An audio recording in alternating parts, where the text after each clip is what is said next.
नफरत को मिटाएंगे, बेरोजगारी और महंगाई को दूर करने के लिए लोगों को एक साथ लाएंगे। ये अपने आप में पहली ऐसी राजनीतिक यात्रा थी जिसे हालांकि कांग्रेस गैर राजनीतिक कह रही थी, लेकिन राजनीति कहीं ना कहीं थी। इसलिए यहां बहुत जिम्मेदारी के साथ मैं राजनीतिक यात्रा कह रहा हूं, जिसमें न तो कहीं कांग्रेस के लिए वोट मांगे गए और न ही कोई सियासी रैली की गई। इसमें लोगों से जुड़ने के लिए भी नहीं कहा गया, किसी से नहीं कहा गया कि आप हमारे साथ पैदल चलो, लेकिन फिर भी लोग राहुल के साथ चलने के लिए तैयार हो गए और 2-4 नहीं बल्कि लाखों लोगों ने इस यात्रा में हिस्सा लिया। कन्याकुमारी से कश्मीर तक एक अद्भुत माहौल जो है वो राहुल की इस यात्रा के कारण बन गया, जिसमें केवल मोहब्बत की बात होती थी। लड़ाई झगड़े और नफरत के लिए कोई जगह नहीं थी।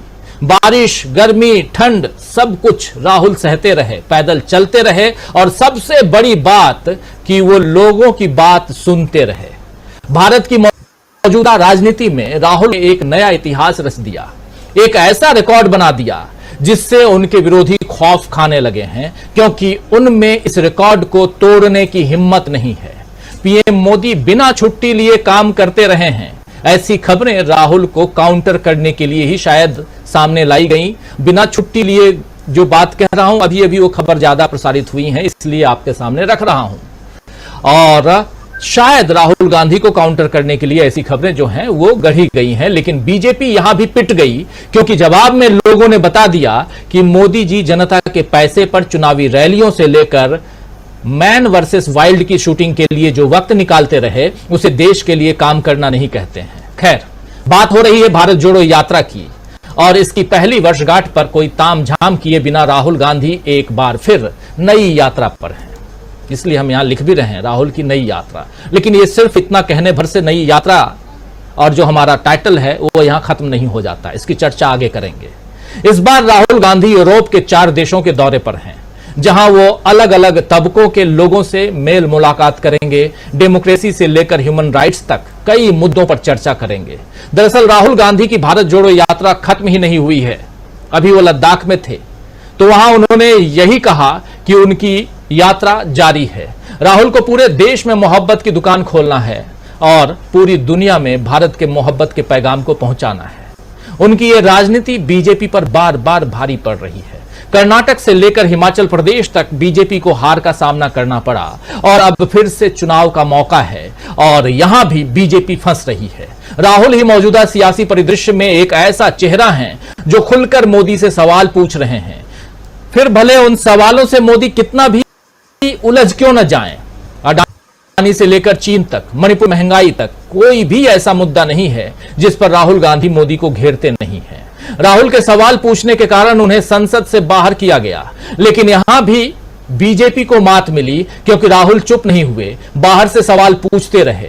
इससे पहले नेशनल हेराल्ड मामले में आप लोगों ने देखा कि उन पर ईडी का दबाव बना, तो भी राहुल गांधी बिना झुके घंटों ईडी के सवालों का जवाब देते रहे।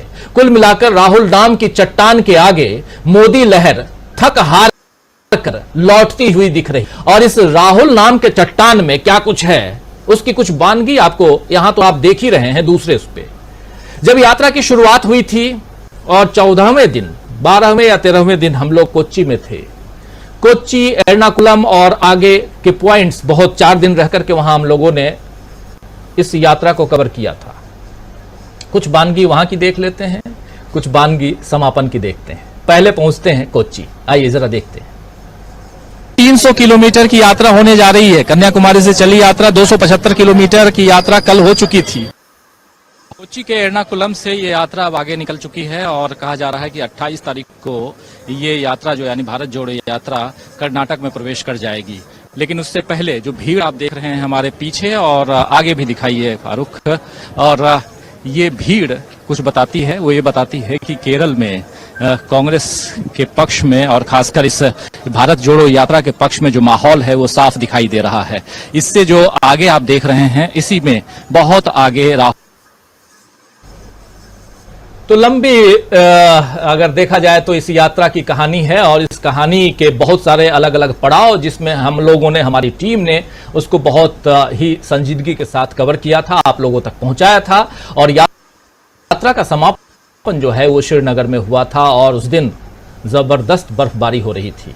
आइए समापन के उस दृश्य को भी आपके सामने ले आते हैं और चर्चा को आगे बढ़ाएंगे। जरा ये रिकैप करना जरूरी है क्योंकि यात्रा अभी जारी है और पहली वर्षगांठ है, चर्चा तो बनती है। सुनिए, देखिए जरा क्या कुछ समापन पे हो रहा था। तो अभी अभी राहुल गांधी का भाषण खत्म हुआ है। काफी सर्द मौसम है, बर्फीली सर्द हवा चल रही है, साथ साथ बर्फ भी गिर रही है और लगातार बर्फ गिर रही है। और एक मजेदार तथ्य यहां पर आज जो है वो आप सबके सामने रख रहा हूं। आप लोगों को याद होगा एक तस्वीर थी राहुल गांधी की जो जब वो भाषण दे रहे थे, और वो दिन आपको याद है दोस्तों, कर्नाटक में 2 अक्टूबर यानी गांधी जयंती को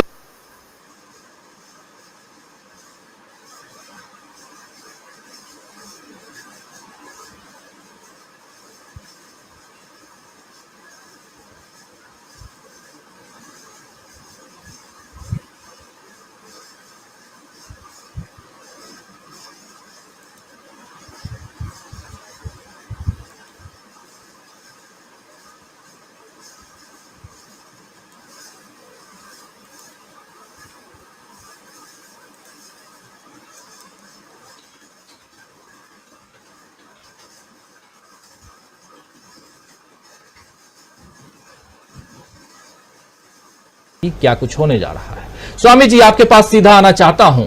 इस यात्रा पे पहले चर्चा करना चाहता हूं। राहुल गांधी की यात्रा के 1 साल पूरे, भारत जोड़ो यात्रा के 1 साल पूरे, इन 1 साल में देश की सियासत में कितनी तब्दीली आई है आपके नजरिए से? देखिए राजीव जी, याद कीजिए, सब लोग याद करें, आपके श्रोता और दर्शक याद करें, 1 साल पहले स्थिति क्या थी कि लोग नफरत के खिलाफ बोलने में डरते थे, क्योंकि यह मान लिया गया था, यह सब लोगों ने सोच लिया था कि नफरत माने देश प्रेम और प्रेम की बात करना माने देश विरोध। 1 साल के अंदर देखिए कितना परिवर्तन आया है कि आज के तारीख में जनता खुलकर मोहब्बत के पक्ष में बोल रही है और नफरत की आवाज जो है वो दब रही है। आपने एक पोल देखा होगा, जो पोल मई के महीने में हुआ उसमें और जो अगस्त के महीने में पोल हुआ उसमें राहुल गांधी की पॉपुलैरिटी में 9% की बढ़ोतरी हुई और मोदी जी की पॉपुलैरिटी में 9% की गिरावट आई। और जो क्षेत्रीय दल है उनको अपना नेतृत्व देने वाले लोगों का 18%। इसका मतलब यह है कि आधे लोग आज की तारीख में जब 9% की गिरावट आई है 3 महीने के अंदर, तो अगले 8 महीने के अंदर कितनी गिरावट आएगी ये आप देखने में। और आज की तारीख में भी एक समूह ऐसा है जो डर है, जो अपनी बात को व्यक्त करने में संकोच करता है, लेकिन इसके बावजूद करीब 50% लोग ऐसे हैं जो खुलकर इंडिया के साथ हैं। और ये सब कुछ इसलिए हुआ है कि 1 साल के अंदर जिस प्रकार से एक ऐसी सत्ता के सामने संघर्ष हुआ है, जो सत्ता के सामने 1 साल पहले कोई कल्पना नहीं कर सकता था, कोई सोच नहीं सकता था कि कोई राजनीतिक संघर्ष होगा। सब मान के चल रहे थे कि अब तो मोदी जी 2024 में आएंगे ही और 2019 की लड़ाई लोग लड़ें। 1 साल के अंदर इतना परिवर्तन आया है और यह परिवर्तन लगातार जारी है। और इससे यह लगता है कि जो ट्रेंड है, जिस प्रकार का ट्रेंड बढ़ रहा है और जिस प्रकार का ट्रेंड घट रहा है, उसे यह लगता है कि देश की राजनीतिक परिस्थिति क्या होने वाली है। आपने राजीव जी सुना होगा, पढ़ा होगा, नेताजी सुभाष चंद्र बोस के पड़पौत्र जो बीजेपी के एक बहुत बड़े नेता थे और बड़ी भव्यता के साथ उन्होंने बीजेपी ज्वाइन की थी, आज पूरी निराशा के साथ उन्होंने कहा कि बीजेपी में मेरे जैसे लोगों की आवश्यकता नहीं है, उन्होंने बीजेपी को छोड़ दिया है। देखिए, हर देश के पूरे कोनों से यह बात महसूस की जाने लगी है और बहुसंख्यक समाज, अल्पसंख्यक समाज सब ये समझने लगा है कि देश के लिए आवश्यक है कि मोहब्बत की अलग को जगाया जाए और जो नफरत ये लोग फैला रहे हैं, और आज के तारीख में जितना भी ये प्रयास कर रहे हैं नफरत को फैलाने का, उसको रोकने के लिए जो मोहब्बत की एक बयार है ये उसको रोक रही है। देखिए, एक चीज और स्पष्ट हो रही है, आपने देखा राजस्थान के अंदर जो कांग्रेस की रैली हुई, यहां तो लोगों को रैली के अंदर पानी पीने को नहीं मिलता है, वहां छाछ के टैंकर लगाए गए और उन छाछ के टैंकरों में जो छाछ पीने के लिए जो कांग्रेस के कार्यकर्ता थे या जनता थी, वो तो थी ही, बीजेपी के कार्यकर्ता भी वहां पहुंच गए। और जो स्थिति आज बन रही है पूरे देश में, जिस तरह से लोग बीजेपी को डिजर्ट कर रहे हैं, बीजेपी को छोड़ रहे हैं और कांग्रेस से छोड़ने वालों की संख्या बिल्कुल नगण्य हो, और जिस प्रकार से पूरी राजनीतिक पटल में आप स्थिति देख रहे हैं, अब तो राजीव जी ये भी स्थिति हो गई है, जो गुजरात इनका राज्य, खुद का राज्य है, वहां भी आज की स्थिति यह है कि आज अगर इलेक्शन हो जाए, बीजेपी मेंबर ऑफ पार्लियामेंट के 40% से ज्यादा सीटें नहीं जीत सकती। गुजरात के अंदर की यह स्थिति है। और कल का दिन जो है बड़ा महत्वपूर्ण है, जब घोसी का इलेक्शन होगा और घोसी के इलेक्शन में ट्रेंड पता चलेगा। अगर जनता ने जिस प्रकार से लाइन लगा के सुधाकर सिंह को वोट दिया है और अगर उसमें प्रशासन ने कोई हेरफेर नहीं की, तो आप देखिएगा ये एक ट्रेंड सेटर होगा। और इस ट्रेंड सेटर के बाद ये जो विधानसभा के चुनाव होंगे, लोकसभा के चुनाव होंगे, घोसी के चुनाव को कल आप कवर कीजिएगा, अपने श्रोताओं को बताइएगा। और मुझे ऐसा लगता है कि उत्तर प्रदेश की जनता ने भी ये ठान लिया है कि अब मोहब्बत की ही दुकान सजेगी, अब नफरत का कोई स्थान देश में और भारतवर्ष में नहीं होगा। जी, कल का दिन बहुत महत्वपूर्ण है। घोसी ही नहीं बल्कि 7 उपचुनावों के नतीजे आने हैं और सबकी निगाहें उत्तर प्रदेश के इस घोसी क्षेत्र घोसी चुनाव पे इसलिए है क्योंकि यहाँ इंडिया बनाम एनडीए है। देखते हैं किसकी जीत होती है। उपचुनाव, लेकिन उपचुनाव बहुत महत्वपूर्ण है, बहुत महत्वपूर्ण है जैसा स्वामी जी बता रहे हैं। लेकिन यहाँ इंडिया की सियासत, देश की सियासत कैसे साल भर में बदल गई है, उसकी हम चर्चा कर रहे हैं। प्रोफेसर रविकांत जी, आपसे जरा समझो, कितना बदलता हुआ आप देख रहे हैं इस देश को, इसकी सियासत को? देखिए राजीव जी, साल भर पहले जो हालात थे वो निश्चित रूप से बहुत निराशा और बहुत अंधकार देश में था। विपक्ष बिल्कुल नेत्राबूद नजर आ रहा था और नरेंद्र मोदी की अपना जो सत्ता की संस्कृति है वो बेलौस ढंग से चल रही थी। लेकिन राहुल गांधी की भारत जोड़ो यात्रा ने चीजों को बदलना शुरू किया था। उस दरमियान आज 1 साल पूरा हो रहा है और महत्वपूर्ण यह है कि किसी ने यह सोचा नहीं था कि राहुल गांधी पैदल यात्रा करेंगे और इस यात्रा को पूरा करेंगे। ज्यादातर तो सत्ताधारी पार्टी के जो प्रवक्ता थे वो मजाक उड़ा रहे थे और उनको लग रहा था कि कहीं वो कार से यात्रा करेंगे या कुछ और ढंग से यात्रा करेंगे। लेकिन ये यात्रा अपने आप में ऐतिहासिक रही। आजादी के आंदोलन में भी इतनी लंबी और अनवरत चलने वाली कोई पैदल यात्रा नहीं हुई। उसके बाद की राजनीति में भी 2-3 महत्वपूर्ण यात्राएं हुई, लेकिन इतनी लंबी और अनवरत चलने वाली कोई भी यात्रा नहीं रही। आज से भी ये भारत जोड़ो यात्रा ऐतिहासिक है, लेकिन मैं इसे तथ्यों में नहीं देखता। सच्चाई यह है कि राहुल गांधी ने जिस माहौल को बदला है, वो जो डर का माहौल था, विभाजन का माहौल था, उसको उन्होंने जिस ढंग से सच्चाई और ईमानदारी के साथ लोगों से जुड़ करके बदलने की जो कोशिश की, वो अपने आप में स्तुत्व है। और इस यात्रा में आप तो रहे, उसमें शामिल रहे हैं, कई जगह कवर करने के लिए पहुंचे हैं। हम लोग तो केवल टेलीविजन पर देख रहे थे, जिस तरह के दृश्य आ रहे थे उसमें बूढ़े, बच्चे, विकलांग तक जो राहुल गांधी का हाथ पकड़ करके उस यात्रा में कदम 10 कदम ही नहीं, 2 किलोमीटर तो कम से कम चलने के लिए बेताब थे। इसके अलावा जो किसान थे, मजदूर थे, इवन दलित, रोहित वेमुला की मां उसमें शामिल होती हैं। और आपको याद होगा कि रोहित वेमुला के सवाल पर जो पार्लियामेंट में हुआ था और उसके बाद जेएनयू को जिस तरह से बदनाम किया गया था, वो तमाम सारे मुद्दे राहुल गांधी की इस यात्रा में जुड़ते हैं। और वहां से होते हुए मैं एक और तारीफ करूंगा राहुल गांधी की, वो महाराष्ट्र में होते हैं तो सावरकर पर सवाल उठाते हैं। ये पॉलिटिकली भले ही इनकरेक्ट हो, अब तो इंडिया अलायंस में है और उस समय भी शिवसेना उनके साथ थी, लेकिन राहुल गांधी इस नाते वो सावरकर को छोड़ते नहीं है, बल्कि उस बने रहिए, चर्चा भी जारी है, परिचर्चा पूरी सुनिए। ऐतिहासिक सच को रखते हैं कि सावरकर ने माफी मांगी थी, 1 बार नहीं 6 बार, और 60 रुपया वो मासिक पेंशन भी अंग्रेजों से पा रहे थे। तो एक ऐसा व्यक्ति जो लगातार इस देश को जोड़ने के लिए दलितों और आदिवासियों, पिछड़ों के, किसानों के मुद्दों को उठाने के लिए संघर्षरत है। ऐसे में जो अभी प्रोफेसर साहब ने बताया कि 9% की उनकी लोकप्रियता बढ़ी, इसमें कोई भी आश्चर्य नहीं होना चाहिए। मुझे लगता है कि ये आंकड़े थोड़ा कम है, सच्चाई इससे भी ज्यादा कहीं है। महाराष्ट्र में आप देखिए, पिछले दिनों वो उनकी लोकप्रियता सबसे ज्यादा थी। उत्तर भारत में भी चीजें बदलती हुई दिख रही है। हालांकि उत्तर प्रदेश में वो चीज अभी नहीं दिख रही है जो होनी चाहिए थी। भारत जोड़ो यात्रा का पार्ट 2 जो संभावित है, अगर वो होता है तो जाहिर तौर पर जहां राहुल गांधी अभी नहीं पहुंचे हैं वहां भी पहुंचेंगे, और तब एक और आपको बदलता हुआ माहौल दिखाई पड़ेगा। जी, एक बदलता हुआ माहौल। और ऑलरेडी हम लोग पिछले साल भर से देख रहे हैं, राहुल गांधी 5 दिनों के लिए 4 देशों की यात्रा पर हैं, और वहां भी इससे पहले आपने देखा था, हम लोगों ने लगातार कवरेज किया राहुल गांधी की अमेरिका यात्रा, और उससे पहले राहुल गांधी की इंग्लैंड यात्रा।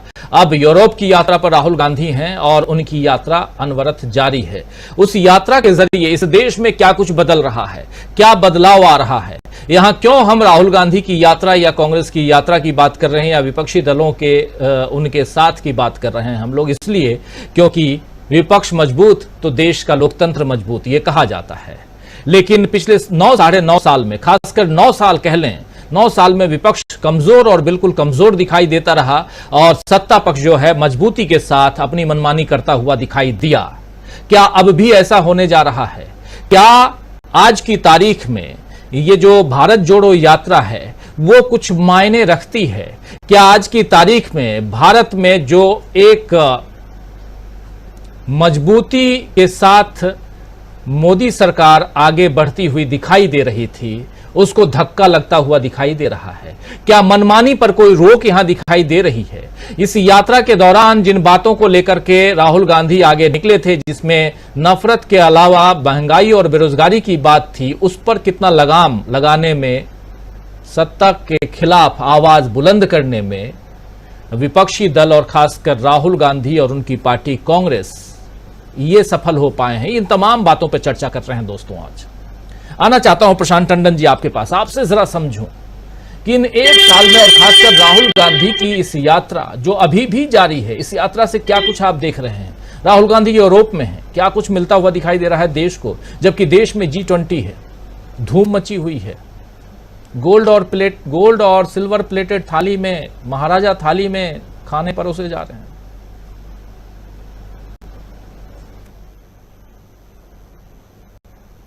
को रिसीव करने के जो पोस्टर लगे, जी ठीक है, उन पोस्टरों में सबसे ज्यादा आगे मोदी साहब भी दिख रहे हैं, तो मेहमानों के स्वागत करने का एक नया तरीका भी दिखाई दे रहा है। लेकिन देखिए, भारत जोड़ो यात्रा को 1 साल पे हम लोग चर्चा कर रहे हैं। आप भी उसमें शामिल हुए, मैं भी 2-3 जगह मैं भी शामिल हुआ। और देखिए, मतलब इसको अगर भविष्य का इतिहासकार जब देखेगा तो नरेंद्र मोदी की मौजूदगी या गैर मौजूदगी उसमें एक बहुत छोटा अंश होगा। इस यात्रा ने, मतलब मैं अगर पिछले 30 साल की राजनीति की चर्चा करूं, यानी बाबरी मस्जिद के गिरने के बाद की राजनीति के बाद, तो इस देश में अगर कुछ बहुत अच्छा और सकारात्मक हुआ है और इतने बड़े स्केल पर हुआ है, वो भारत जोड़ो यात्रा हुई है। और इस दौरान आप देखिए कि कांग्रेस के भी ऐसे 2 प्रधानमंत्री हुए, पीवी नरसिम्हा राव और मनमोहन सिंह, जो बहुत अच्छे कम्युनिकेटर नहीं थे। उसकी वजह से क्या हुआ कि कांग्रेस की दूरी, जो कांग्रेस का वास्तविक जनाधार था, उससे हटती गई। और केवल वास्तविक जनाधार से नहीं हटी, वैचारिक जो कांग्रेस की जमीन थी वहां से भी कांग्रेस हटी है। इस यात्रा ने केवल कांग्रेस को नहीं, पूरे देश को 3 बहुत महत्वपूर्ण बातें दी हैं राजीव जी। एक, नए तरीके की राजनीति दी है। जैसा मैंने चर्चा किया कि नरसिम्हा राव, मनमोहन सिंह, मोदी, बीच में 2-3 प्रधानमंत्री और आए, लेकिन ये मुख्य तौर पर इस दौरान जो देश की राजनीति थी वो केवल कांग्रेस की नहीं, बाकी सब नेताओं की। आप उन नेताओं को भी इनमें गिने जो समाजवाद और सोशल जस्टिस की राजनीति करते हैं, वो भी जनता से दूर चले गए। सारी राजनीति बुलेट प्रूफ गाड़ियों के अंदर, ब्लैक कैट कमांडो के पीछे और हेलीकॉप्टर पर चली गई। ये पहली बार हुआ है इतने बड़े पैमाने पर कि कोई राजनेता जनता के बीच में इस तरीके से गया हो, और एक नए प्रकार की राजनीति जिसमें कि संपर्क पे वापस, तो ये एक नया कुछ भारत आपने दिया। दूसरा चीज कि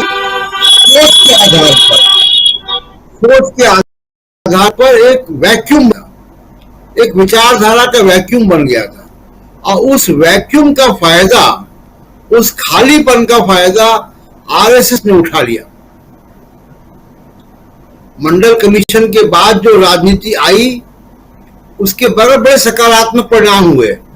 एक बड़े वंचित समाज को पॉलिटिकल लीडरशिप मिली, लेकिन उनकी भी राजनीति ने एक जो वैचारिक दृष्टिकोण देना चाहिए था, वो वैचारिक दृष्टिकोण नहीं दिया। वो सत्ता में आने की राजनीति और सत्ता की राजनीति तक ही सीमित रह गया मामला।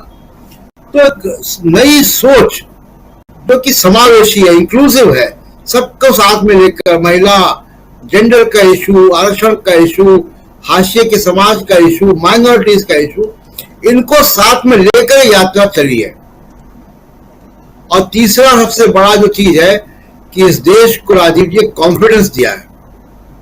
पिछले हफ्ते 10 दिन की घटनाएं आप अगर देख लीजिए, जिसको हम लोग हंसी मजाक में टेस्ट बलून भी कह रहे हैं, लेकिन वो गंभीर बातें हैं कि देश के संवैधानिक लोकतंत्र के ऊपर प्रहार हो रहे हैं। राष्ट्रपति, सुप्रीम कोर्ट, चुनाव आयोग, कोई संस्थान नहीं बचा जिस पे हमला ना हुआ हो। संसद, ये मनमानी चल रही है। संसद का सत्र कैसे बुलाया जाएगा, क्यों बुलाया जाएगा, कोई पारदर्शिता नहीं है। बीच बीच में वन नेशन वन इलेक्शन के सिगुबे छोड़े जाते हैं। हम लोग ही यहाँ पे चर्चा करते हैं कि चुनाव होगा भी कि नहीं होगा।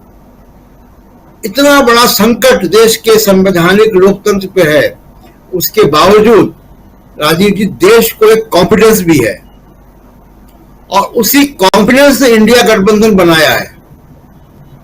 बिल्कुल। तो भारत जोड़ो यात्रा का जो कंट्रीब्यूशन है भारत की राजनीति में, जो आगे के इतिहासकार को दिखाई देगा कि इसने कितना बड़ा कंट्रीब्यूशन दिया है। और सबसे बड़ी बात, 2 इंपॉर्टेंट नारे वहां से निकले। मोहब्बत की दुकान, जिसकी बहुत आवश्यकता थी। आप देखिए ना, देश में लिंचिंग, घोड़ी से उतार कर दूल्हे को मारना, मंदिर जाने पर मारना, पानी पीने पर मारना, किन किन चीजों पे हत्याएं हो रही, फ्रिज खोलकर देखकर कौन क्या खा रहा, उस पर हत्याएं हो गई। उस संकट काल से निकालने वाली जो कोशिश है, वो ये भारत जोड़ो यात्रा में हुई है। तो इसका कंट्रीब्यूशन भविष्य के इतिहासकारों के लिए बहुत बड़ा होगा। उसमें नरेंद्र मोदी की मौजूदगी और गैर मौजूदगी एक पैराग्राफ की होगी। राजीव जी। जी बिल्कुल।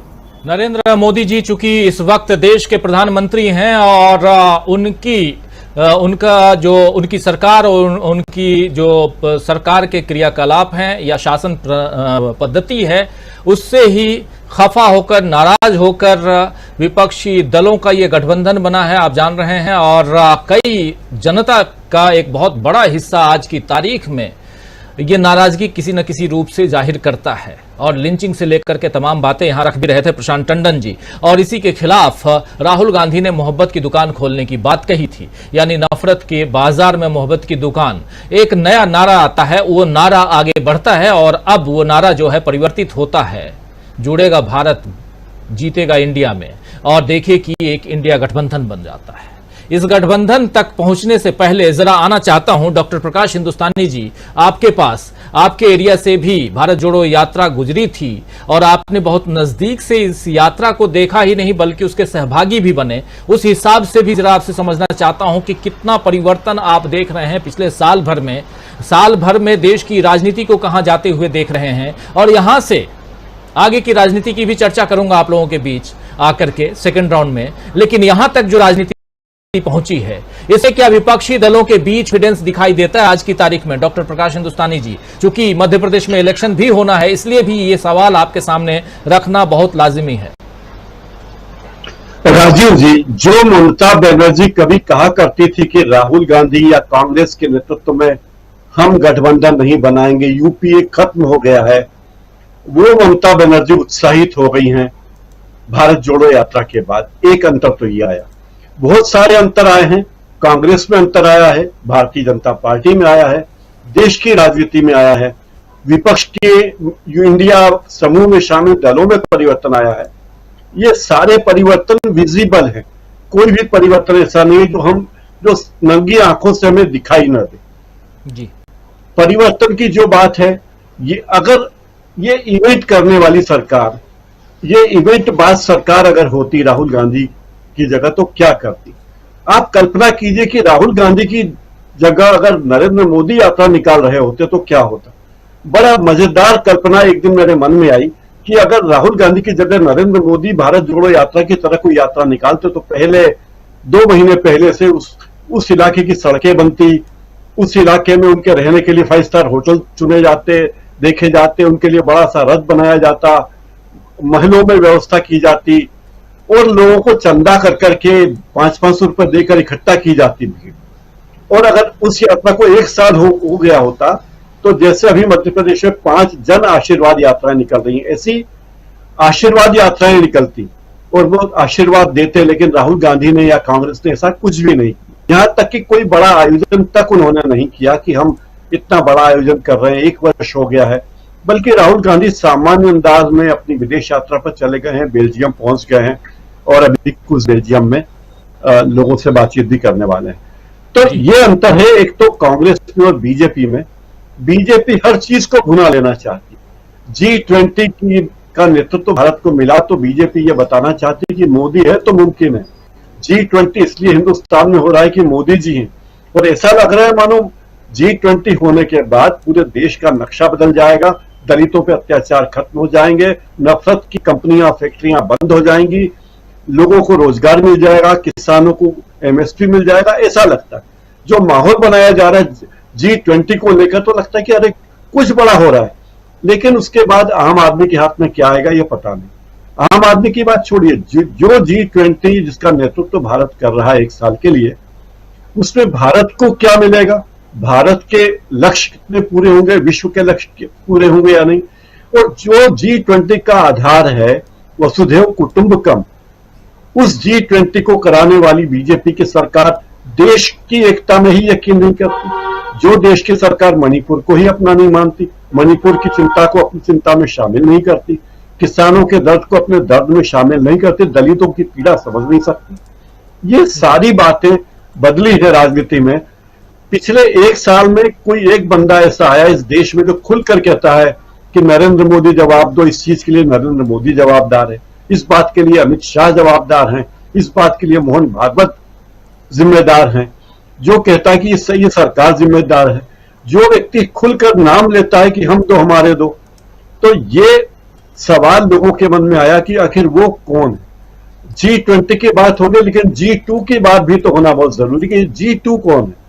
ये G2 में जो दो लोग हैं, 2 नेता हैं, 2 उद्योगपति हैं, ये G2 क्या है? तो लोगों के मन में खुलकर ये बात आई है कि लोग खुलकर कहने लगे। एक और बात, पिछले साल फिल्में आ रही थी, जो मैं आज एक फिल्म देख के आया, बड़ी दिलचस्प बात है। पिछले साल एक फिल्म आई थी जो जिसमें कश्मीर फाइल्स आई थी, कश्मीर के मुद्दे को एक पक्षी तरीके से उठाया गया था, फिर केरल के मुद्दे को उठाया गया। लेकिन आज एक फिल्म आई है जिसमें कहा गया कि आप एक काम जरूर कीजिए कि आप किसको वोट देंगे, इस बात को सोच समझ कर कीजिए। क्या आप इसी सरकार को चुनते हैं जो 5 साल तक आपके सेहत की चिंता करती है? क्या आप ऐसी सरकार चुनते हैं 5 साल के लिए जो आपके बच्चों की शिक्षा के बारे में सोचती? तो यह परिवर्तन आया कि एक साल पहले शायद ऐसी फिल्म की कोई कल्पना नहीं कर सकता था, लेकिन आज उस फिल्म की कल्पना की आ गई है और लोग खुलकर अपनी बात कह रहे हैं। यह परिवर्तन देश के समाज के हर वर्ग में सीधा सीधा दिख रहा है। कांग्रेस पार्टी में आत्मविश्वास आया है, खड़गे जी अध्यक्ष बने हैं, राहुल जी ने स्पष्ट किया कि वो प्रधानमंत्री की दौड़ में नहीं है।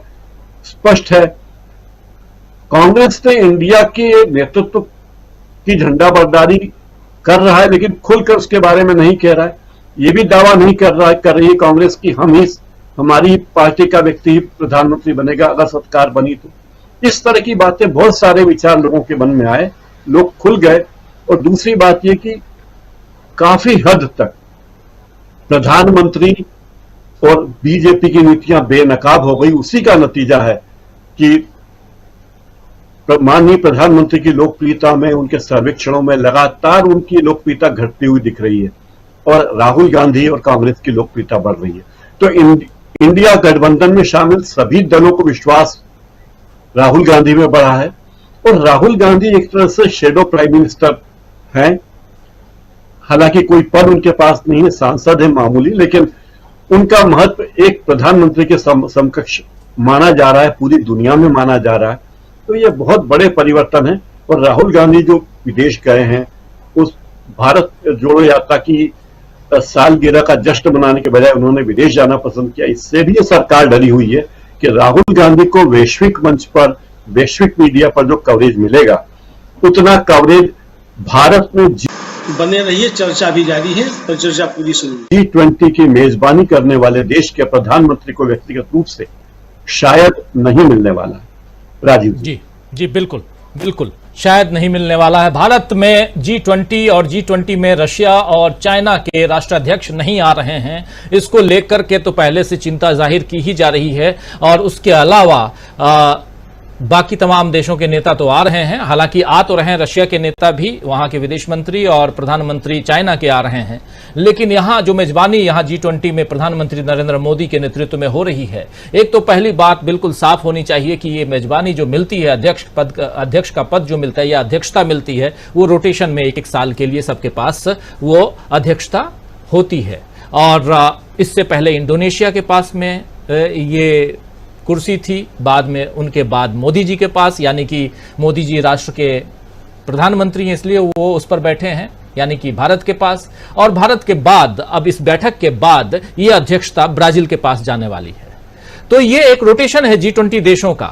लेकिन इन G20 के बीच और आज भारत जोड़ो यात्रा के 1 साल पूरे होने के बीच राहुल गांधी आखिर क्यों पहुंच गए विदेश?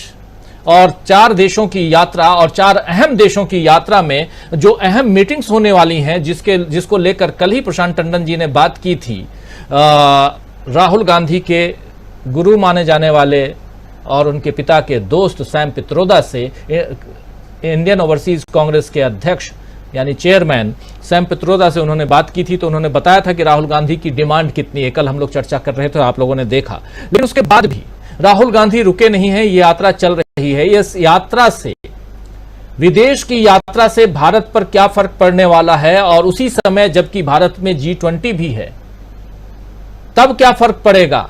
क्या कवरेज का मामला है या कुछ और है? यानी कि यहां प्रधानमंत्री नरेंद्र मोदी जो काम कर रहे हैं उसमें ऐसे भी राहुल गांधी को तो कवरेज मिलता नहीं है। जरा आना चाहता हूं अमलेंदु उपाध्याय जी आपके पास। अमलेंदु जी, कवरेज तो राहुल गांधी को यहां का मीडिया ऐसे भी नहीं देता है।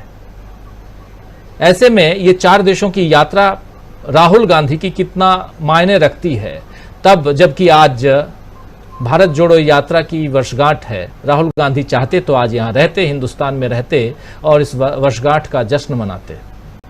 क्या कहेंगे? राजीव जी, मुझे लगता है कि ये मीडिया राहुल गांधी को तवज्जो दे या ना दे, इससे कोई अंतर पड़ता नहीं है, क्योंकि इस मीडिया के बारे में आम जनता के मन में भी एक राय बन चुकी है कि ये मीडिया जो है ये सरकारी मीडिया, पहले दूरदर्शन के लिए कहा जाता सरकारी भोंपू है, तो ये सब सरकारी भोंपू है।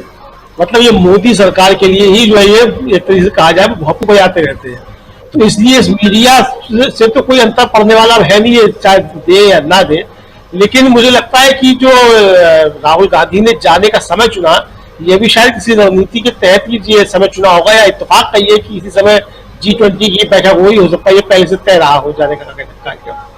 अब 7 दिसंबर को चूंकि 1 वर्ष पूरा हो रहा था वहां जो यात्रा का, राहुल गांधी चाहते तो यहाँ रह के भी कोई बड़ा कार्यक्रम कर सकते थे, लेकिन मुझे लगता है कि राहुल गांधी ने जिस तरीके से पूरी भारत जोड़ो यात्रा निकाली और जिस तरीके से आम जनता से कनेक्ट हुए और आम जनता की समस्याएं सुनी, तो उन्होंने उसको एक शुद्ध राजनीतिक कार्यक्रम होने से बचाया।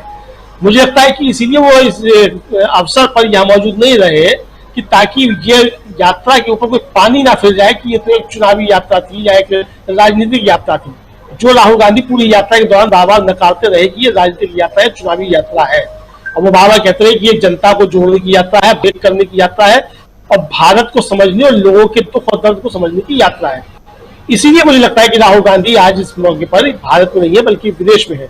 और मुझे लगता है कि यहाँ जो सरकारी कार्यक्रम हो रहा है G20 को लेकर के, अब वो तो आपने भी बताया और सबको मालूम है कि ये रोटेशन से मिलती है इसकी अध्यक्षता, अब किसी और को मिल जाएगी, घोषणा हो चुकी है, पहले किसी और के पास थी, हर साल होती रहती है।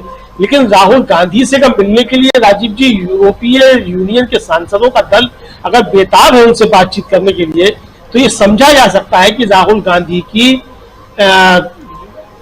कार्य मकबूलियत जो है वो किस तरीके से सारी दुनिया में बढ़ रही है। और क्यों जो है जब अमेरिका का यहाँ सांसदों का प्रतिनिधिमंडल आता है तो वो राहुल गांधी से मिलना चाहता है, जबकि वो सरकारी खर्चे पर आता है, मतलब सरकारी मेहमान होता है वो। और जब राहुल गांधी यूरोपीय देशों की यात्रा पर जा रहे हैं तो वहां जो है वो वहां के सांसद उनसे मिलना चाहते हैं। तो ये राहुल गांधी की एक कहिए कि बढ़ती लोकप्रियता है, या ये समझिए कि चूंकि राहुल गांधी ने भारत जोड़ो यात्रा के जरिए भारत को अच्छे तरीके से समझा है, तो सारी दुनिया राहुल के माध्यम से भारत को समझना चाहती है। जो पिछले 9 सालों में भारत की छवि जो थी वो खराब हुई थी, राहुल गांधी बाहर जाकर के, विदेशों में जाकर के भारत की उस छवि को सुधारने का काम कर रहे हैं कि असली भारत ये है, जो सरकार ने बनाया है वो असली भारत नहीं है, वो सरकारी मीडिया के द्वारा बनाया हुआ और सरकार के द्वारा बनाई हुई एक छवि है। असली भारत जो लोगों में बसता है वो भारत ये है जो राहुल गांधी बता रहे हैं। मुझको राजीव जी ऐसा लगता है कि इसीलिए राहुल गांधी की यात्रा जो है ये काफी ज्यादा महत्वपूर्ण है, और राहुल गांधी देश में हो या विदेश में हो, हर समय जो है वो अब चर्चा में है। अब वो चाहे मीडिया हो और चाहे वो मोदी जी हो, चाहे भारतीय जनता पार्टी की खुद आदमी हो, राहुल गांधी को चर्चा में बने रहने से रोक नहीं सकते हैं। ये अब उनकी मजबूरी है। राहुल गांधी चर्चा में रहेंगे और इनको भी राहुल गांधी की चर्चा करनी होगी, भले ही इसके लिए आप आलोचना करें कि साहब G20 का यहाँ सम्मेलन हो रहा है और राहुल गांधी विदेश चले गए। अभी अभियान चलेगा अभी कि राहुल गांधी जो विदेश चले गए और यहाँ G20 का जो है वो सम्मेलन हो रहा है, तो ऐसे अभियान चलते रहेंगे। मुझे लगता है ये भारतीय जनता पार्टी की मजबूरी है कि वो लगातार राहुल गांधी को सुर्खियों में बनाए। मीडिया तवज्जो दे या ना दे, लेकिन भारतीय जनता पार्टी टोल आदमी लगातार राहुल गांधी का प्रचार करने में व्यस्त रहा। जी बिल्कुल बिल्कुल, जरा आना चाहता हूं दीपक जी आपके पास भी, कैसे देखते हैं पूरे 1 साल को दीपक जी? राजू जी देखिए, जो भी यात्राएं होती है, यात्रा का मतलब ही है जड़ता से गतिशीलता की ओर। जब जब कोई ठहराव आता है उसको तोड़ने का सबसे अच्छा जरिया जो होता है वो यात्रा होती है, चाहे वो व्यक्तिगत जीवन में हो, किसी संगठन के जीवन में हो, किसी समाज के जीवन में हो या किसी देश के जीवन में हो। राहुल गांधी ने एग्जैक्टली वही किया है, और सबसे बड़ी बात यह है कि उन्होंने सत्ता में रहते हुए नहीं किया है ये विपक्ष में रहते हुए, और विपक्ष में भी कोई ऐसा बड़ा पद उनके पास नहीं था कि उसके साथ वो कर सके। कोई पावरफुल ऐसा नेता हो जाए जिसके हाथ में सत्ता रहती, जिसके पास सारे पद रहते, पैसा रहता, वो अगर ऐसी कोई गतिशीलता दिखाने का जो कार्य है या गतिशील समाज को बनाने का काम है वो करता तो समझ में आता। एक ऐसा व्यक्ति जिसके बारे में प्रचारित कर दिया गया था कि यह कुछ नहीं कर सकता, ये नाकारा है, वगैरह वगैरह बहुत सारी चीजें जिसकी चर्चा हम बार बार करते हैं, उस व्यक्ति ने जो कदम उठाया जो 7 सितंबर का, तो उसको मैं 2-3 चीजों से उसकी तुलना करना चाहता हूं राजीव जी। अलग अलग संदर्भों में है और अलग अलग सालों में है। आप याद कीजिए 1913 का महात्मा गांधी का साउथ अफ्रीका में निकाला गया द ग्रेट मार्च जिसको बोला जाता है, वो नाटाल से ट्रांसवाल तक उन्होंने वहां के भारतीय और अफ्रीकियों को लेकर रंगभेद और नस्ली जो कानून थे उसके खिलाफ उन्होंने एक निकाला था मोर्चा। नंबर 2, 1930 का दांडी मार्च, नमक के ऊपर जब अंग्रेज सरकार ने एकाधिकार कर लिया तो उसको तोड़ने के लिए उन्होंने दांडी मार्च किया, यात्रा निकाली थी। और तीसरा ये, पहले दोनों के नतीजे क्या हुए थे? सरकारों को झुकना पड़ा था। अभी फिलहाल सरकार झुकती नजर नहीं आ रही, लेकिन ये जरूर आ रही है कि उसकी हालत जो है नाजुक तो हो गई है। उसका कारण ये था कि जो एक बहुत बड़ा प्रपंच और छत रचा गया था मोदी सरकार के द्वारा, भारतीय जनता पार्टी के द्वारा, एक ऐसा विचार ले आया गया था हिंदुत्व का, राष्ट्रवाद का, देशभक्ति का वगैरह वगैरह, तो वो जो समाज में पिछले 8-9 सालों से एक उन विचारों ने जड़ता ला दी थी, जो एक वैज्ञानिक और तकनीकी रूप से बढ़ता हुआ समाज था, आर्थिक रूप से लगातार सशक्त होता समाज था। नए नए वो कानून आ रहे थे जो समाज को लगातार सशक्तिकरण कर रहे थे समाज का, जिसमें मनरेगा जैसी चीज थी वगैरह वगैरह कई चीजें हैं। वो जो जड़ता जो आ रही थी पिछले 8-9 सालों में, उस जड़ता को भी जो है राहुल गांधी ने तोड़ा है। मैं इसमें 2-3 चीजें हैं। गांधी के पहले तक जैसे कोई भी नहीं सोचता था कि अहिंसा के माध्यम से भी आजादी मिल सकती है, वैसे राहुल गांधी के इस मोहब्बत की दुकान के पहले भी कोई नहीं सोच रहा था कि भारतीय जनता पार्टी और आरएसएस के द्वारा जो हिंसा फैलाई जा रही है, जो नफरत फैलाई जा रही है, इसको वाकई उसका कोई प्रतिरोध हो सकता है, या उसके ठीक उल्टे तरीके से उसका प्रतिरोध हो सकता है। तो नफरत के खिलाफ मोहब्बत की जो दुकान है, इसका जो है लोगों ने हाथों हाथ लिया। ये सबसे बड़ी बात यह है कि ऐसे समय में जब लोग जो है कहा करते थे कि भाई चाणक्य का जवाब जो है चाणक्यगिरी से दिखाना चाहिए, जिस तरीके से भाजपा बिहेव करती है वैसा करना चाहिए, उसके खिलाफ जो मानवीय मूल्य है, आदर्श है हमारे समाज के, उनको इस यात्रा ने प्रतिस्थापित किया है। मुझे ऐसा लगता है लोगों का विश्वास जो है वो जगाया है, और यही उसकी सबसे बड़ी राहुल की ताकत है। एक अंतिम बात कहूंगा, एक बहुत संसद की घटना है, जिसमें 1971 में जब बांग्लादेश का निर्माण हुआ था, तो उस समय इंदिरा गांधी के बारे में अकबर इलाहाबादी का एक शेर पढ़ा गया था। वो शेर था, उसकी बेटी ने उठा रखी है सर पर दुनिया, उसकी बेटी ने उठा रखी है सर पर दुनिया, खैरियत गुजरी कि अंगूर के बेटा न हुआ। ये शराब के बारे में कहा गया था कि अंगूर की जो बेटी है शराब, उसी ने जब दुनिया सिर पे उठा रखी है, ये तो अच्छा हुआ कि अंगूर के बेटा न हुआ। ये इंदिरा गांधी के लिए कहा गया था। ये कहा गया था कि अच्छा हुआ जवाहरलाल नेहरू के कोई बेटा नहीं था, ये तो पता नहीं क्या कर देता। वो उस परंपरा को मुझे लगता है कि कई सालों के बाद आज राहुल गांधी ने बता दिया है कि जवाहर के खानदान का एक बेटा है। आप तो बेटी से निपट नहीं सके आज से कुछ साल पहले तक, अब आप बेटे से निपट के दिखाइए। मुझे लगता है जो कॉन्फिडेंस आया है, ये जो विश्वास भारत के अंदर पैदा किया है, और प्रतिरोध नाम की का जो शब्द है जो गुम हो रहा था हमारे डिक्शनरी से, गांधी जैसे व्यक्ति के देश से अगर प्रतिरोध नाम की चीज खत्म हो जाए, तो आप सोच सकते हैं कि समाज जो है हमारा और देश जो है कितना ज्यादा जड़ हो गया था, कितना निराश हो चुका था। उस निराशा को तोड़ा है। अंतिम बात कहूंगा कि जो विदेश की यात्रा है, मुझे लगता है कि और भी कहर ढाएगी, क्योंकि पहले की ही 2-3 यात्राएं राहुल गांधी किए थे, और वहां उन्होंने जो कुछ कहा था उसके घाव तो सत्ता पक्ष जो है अभी तक सहला रहा है। पता नहीं लौट कर जब तक राहुल गांधी आएंगे तो क्या क्या चीजें लेके आएंगे, ये देखना बहुत ही दिलचस्प होगा राजू जी। जी बिल्कुल बिल्कुल। इस बीच हम एक पोल भी कर रहे हैं जिसमें भारत जोड़ो यात्रा ने देश की सियासत को बदल दी, सवाल के साथ हाँ नहीं और कह नहीं सकते, ये पोल है। और इस पोल में आप तमाम साथी जो हमारे साथ जुड़े हुए हैं हिस्सा ले सकते हैं। अभी तक 2500 से ज़्यादा लोगों ने इसमें हिस्सा ले लिया है पोल में, और 92% लोगों का कहना है हाँ देश की सियासत को भारत जोड़ो यात्रा ने बदल दी है, और 5% लोग कह रहे हैं नहीं, और कह नहीं सकते वाले 3% है, यानी 8% लोग ऐसे हैं जो कह नहीं सकते या नहीं वाले हैं, लेकिन 92% 92% लोग हैं जो कह रहे हैं कि हाँ भारत जोड़ो यात्रा ने देश की सियासत को बदल दी है। आना चाहता हूं सीधे सिंह साहब आपके पास और आपसे समझूं, इसी सवाल का जवाब आपके जरिए लेना चाहता हूं कि क्या देश की सियासत को भारत जोड़ो यात्रा ने पिछले साल भर में बदल कर रख दी है? देश की सियासत को ही नहीं बदला, बल्कि देश के जनमानस को भी बदला। अब अगर हम इस बात थोड़ा पीछे जाएं, आना चाहता हूं सीधे सिंह साहब। मेरी आवाज आ रही है? आ रही ठीक। अब बिल्कुल जो आपने सवाल पूछा है, इसका सीधा उत्तर ये होगा कि देश की सियासत ही नहीं बदली है, बल्कि जनमानस को भी इसने इस यात्रा ने बदल दिया है। जरा सा और पीछे चलिए, 2014 में आखिर मोदी सरकार आई किस मुद्दे पर थी? मोदी सरकार आई थी यूपीए 2 के जो आखिरी 3 साल में जो भ्रष्टाचार के आरोप लगे थे, चाहे CWG का हो, चाहे 2G का हो, चाहे अन्य कुछ आरोप लगे थे जो ऑडिटर जनरल CAG की रिपोर्ट से आए हुए थे, उस आधार पर ये सरकार आई थी। लोगों को उम्मीद थी। उस समय न कोई राम मंदिर की बात करता था, न गौरक्षा की बात करता था, न सांस्कृतिक राष्ट्रवाद की बात करता था। इंडिया और भारत की बात तो होती ही नहीं थी।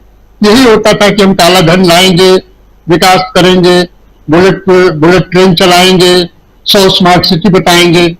तो निश्चित रूप से लोग उसकी तरफ आकृष्ट हुए और उसमें गुजरात मॉडल दिखाया गया। गुजरात जो गए हैं, मुझे भी 2 बार जाने का मौका मिला है। थोड़ा विकसित राज्य है, खासकर जब मैं पूर्वी उत्तर प्रदेश से आता हूं तो मेरे लिए विकसित ही है और वैसे भी विकसित राज्य है। तो लोगों को लगा कि अब उनका घर, गांव, परिवार सब जो है उसी तरह से हो जाएगा, जगह जगह इंडस्ट्री, स्कूलिंग सब कुछ होगा। लेकिन ऐसा नहीं हुआ।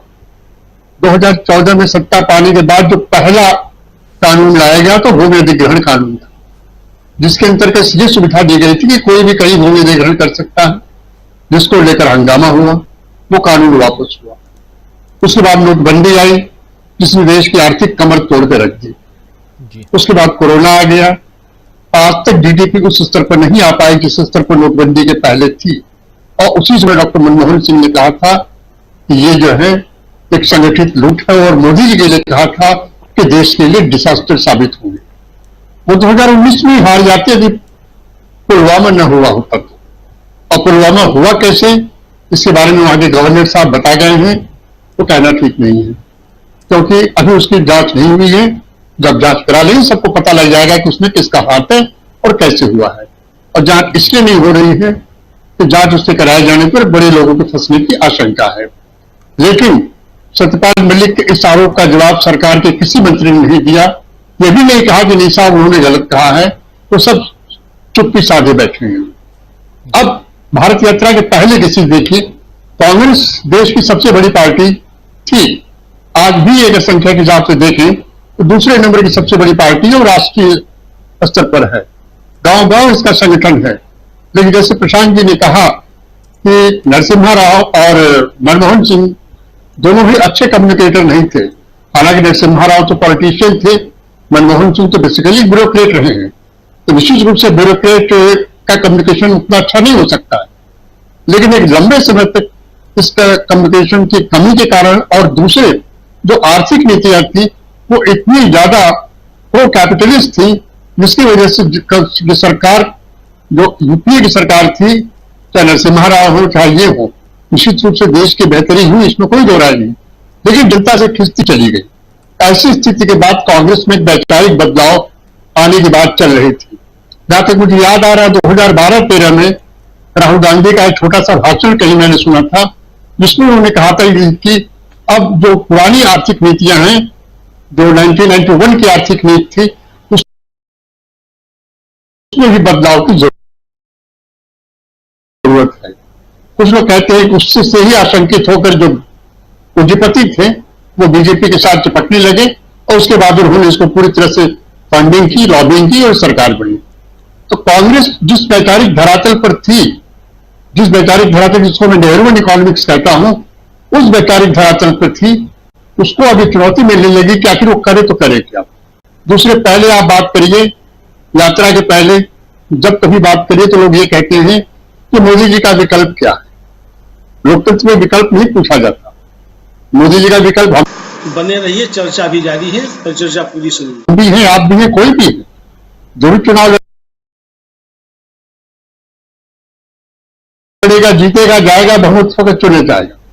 लेकिन तब विकल्प की बात पूछी जाती थी। और अब जब विकल्प सामने खड़ा हो गया है और ज्यादा मजबूती से खड़ा हो रहा है, तो जिस तरह की बदहवासी भारतीय जनता पार्टी के बड़े नेताओं में, including prime minister Amit Shah ji दोनों के हो रही है, उसको देख के लगता है कि अब उन्हें मुद्दों की तलाश है।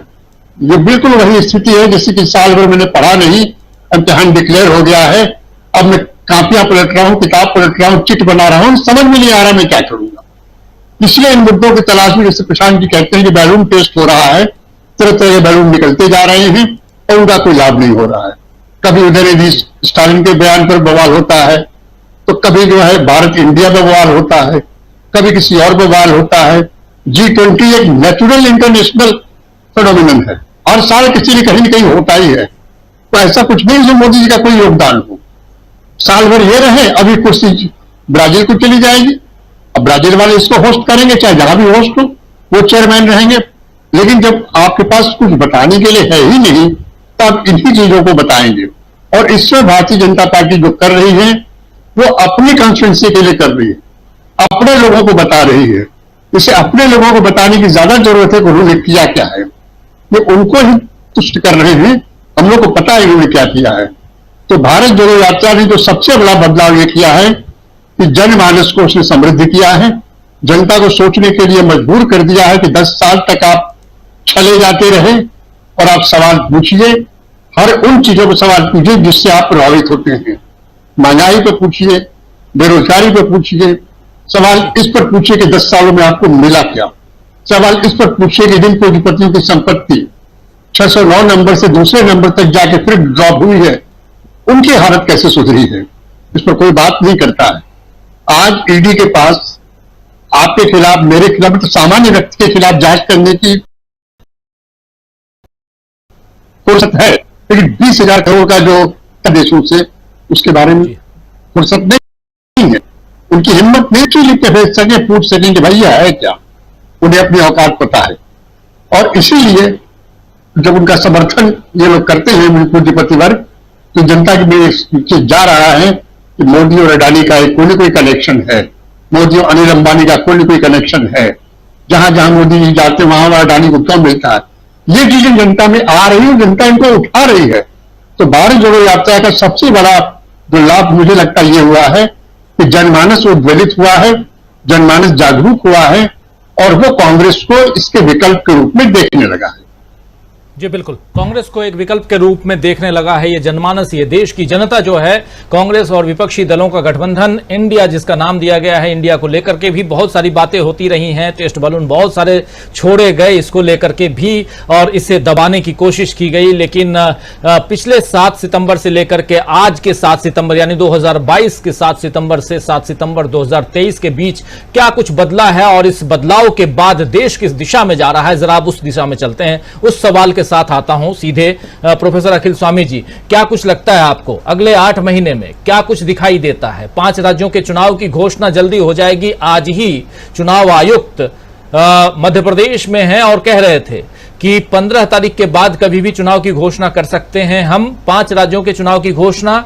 और जब पूछा गया कि क्या चुनाव प्रीपोन किया जाएगा यानी लोकसभा का चुनाव, तो उनका कहना था कि 6 महीने के अंदर अगर करवाया जाता तो हम तैयार हैं।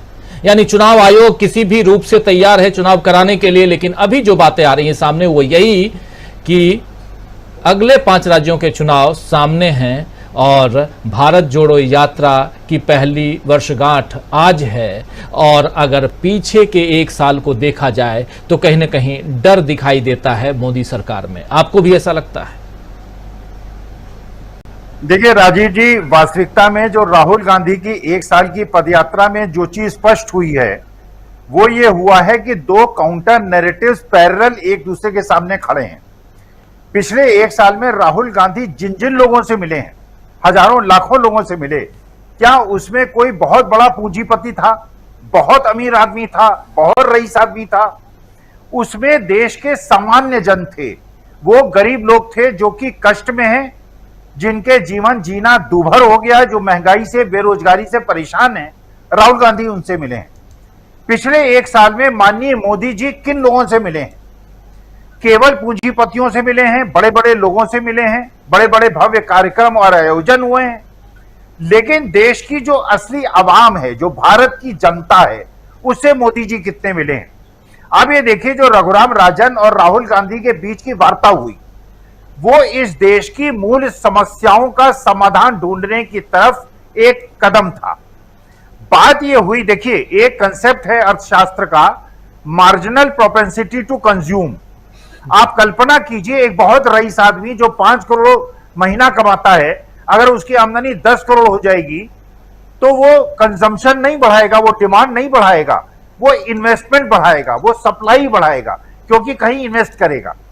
जो देश की जनता है, 93% जनता जिसकी परचेसिंग पावर पिछले 9 साल में कम हुई है, वास्तविकता में डिमांड वो क्रिएट करता है, कंजम्पशन वो क्रिएट करता है। हिंदुस्तान की जो सबसे बड़ी ताकत है वो है we are a consumption economy.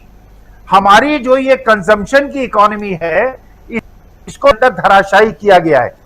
देखिए, अगर सारी की सारा जो धन बल है वो कुछ गिने चुने आदमियों के पास जाएगा तो वो सप्लाई बढ़ाएगा और डिमांड नहीं होगी तो डिमांड सप्लाई का मिसमैच क्रिएट हो जाएगा। इस देश की समस्या का मात्र एक समाधान है जो राहुल गांधी ने पिछले चुनाव में दिया था। देश की सबसे गरीब जनता, जैसे नरेगा का कार्यक्रम चलाया गया था, अगर देश की सबसे गरीब जनसंख्या, आपको याद होगा 100 साल पहले वेस्ट बंगाल के अंदर एक बहुत बड़ा अकाल पड़ा था और लाखों लोग मरे थे। जो लोग मरे थे वो इसलिए नहीं मरे थे कि गोडाउन में गेहूं नहीं था, मरे इसलिए थे तो लोगों के पास परचेजिंग पावर नहीं थी। अगर देश की 142 करोड़ जनता को परचेजिंग पावर कम से कम 5-10 हजार रुपए महीने की दे दी जाए, ये देश पूरे विश्व के लिए एक आकर्षण का केंद्र इसलिए बन सकता है, इतनी डिमांड क्रिएट करेगा, हमारी भी इंडस्ट्रियल प्रोडक्शन बढ़ जाएगा, हमारा भी एम्प्लॉयमेंट जनरेशन हो जाएगा। तो राहुल गांधी जो केंद्रित कर रहे हैं अपने ध्यान को उन लोगों की तरफ कर रहे हैं जो कि डिमांड क्रिएट करता है, जो कंजम्पशन क्रिएट करता है, और मोदी जी उनकी तरफ ध्यान आकर्षित कर रहे हैं जो सप्लाई क्रिएट करता है, जो फैक्ट्री। लेकिन इसीलिए आपकी जीडीपी में आप देखिए एग्रीकल्चरल प्रोडक्शन भी कम हो रहा है, मैन्युफैक्चरिंग प्रोडक्शन भी कम हो रहा है, केवल सर्विसेज सेक्टर बढ़ रहा है, जिससे इकोनॉमी के अंदर एक विषम स्थिति पैदा हो रही है जो देश के लिए हितकारी नहीं है। जी, ये देश के लिए हितकारी नहीं है, लेकिन जो कुछ हो रहा है और उसमें जो विपक्षी दलों का गठबंधन कर रहा है, भारत जोड़ो यात्रा के जरिए अभी तक जहां तक इस देश के सियासत को, देश की सियासत को ले जाने की कोशिश विपक्षी दल और खासकर राहुल गांधी ने जो किया है उसको जरा समझना चाहते हैं। प्रशांत टंडन जी, कैसे आप देखते हैं? और ये टेस्ट बलून की बात हम लोग तो बार बार कहते हैं, और ये टेस्ट बलून भी शायद इसलिए है कि अब विपक्ष जो है बहुत मजबूती के साथ हर बात को काउंटर कर रहा है। राजीव जी, इस बार दिल्ली सितंबर में भी बहुत गर्म है और ये गर्मी बहुत जगह महसूस की जा रही है। अब देखिए, मोहन भागवत आरएसएस के चीफ आरएसएस आरक्षण के पक्ष में बयान दे रहे हैं और वो यहां तक कह रहे हैं, कोई किस्सा भी बताया है कि कैसे स्वयं सेवकों ने गाय का मांस तक जो है वो खा लिया था। ऐसा कोई किस्सा भी उन्होंने बताया, जो कि बाद में उन्होंने कहा कि वो उनके जो आयोजक थे उन्होंने झूठ कहा था और उनकी परीक्षा ले रहे थे। एनीवे, मतलब ये कि वो आरएसएस को कहां तक ले जा रहे हैं कि वो क्यों हो रहा है। और जो मोहन भागवत कह रहे हैं वो उदयनिधि स्टालिन से कहां अलग है। मोहन भागवत कह रहे हैं कि 2000 साल तक जो प्रताड़ना सही है वंचित समाज ने, उसको ठीक करने के लिए अगले 200 साल तक आप भी बर्दाश्त करो आरक्षण, ये उन्होंने कहा। तो ये कहां से अलग है जो उदयनिधि स्टालिन कह रहे हैं? कारण क्या है? ये गिरगिटान से भी तेज रंग बदलने का कारण क्या है? उसका कारण है कि नीचे से जमीन खिसक रही है।